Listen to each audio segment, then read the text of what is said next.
A celebratory moment decades in the making. Mallory Nicholson was convicted 40 years ago, but with new evidence, he was just exonerated this morning. We want to get to our Chris Sadeghi live at the courthouse. What was the feeling, Chris, that you got there inside the courtroom when the judge announced that decision?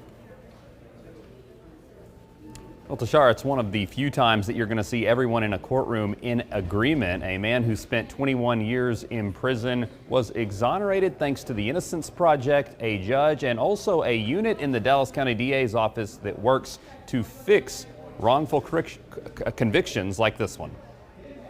She asked me one question 20 years ago almost. Did you commit this crime? I said no. She said, well, that's good enough for me. It's time for us to roll our sleeves up and start this fight. And we haven't looked back.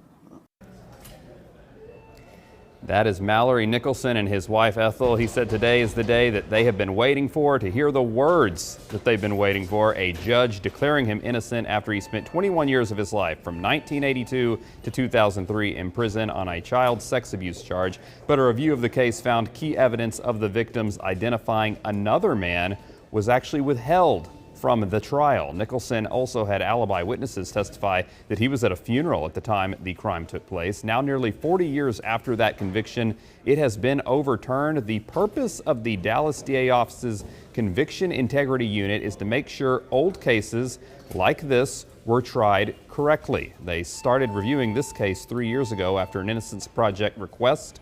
The head of the unit, Cynthia Garza, got emotional when she apologized to Nicholson in court, and Judge Chika and I.M. did the same before officially exonerating him. Dallas DA John Creuzot spoke afterwards about how his office determines which cases should be reviewed and possibly overturned.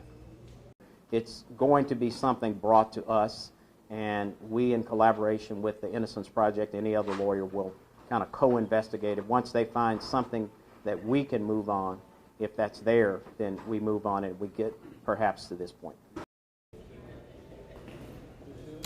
And exonerees in Texas are entitled to $80,000 a year for each year that they were wrongfully imprisoned. Back in 2016, the Texas Tribune reported that taxpayers in Texas had already paid nearly $100 million for these wrongful convictions. Tashara, back to you. Okay, Chris, thank you for that report.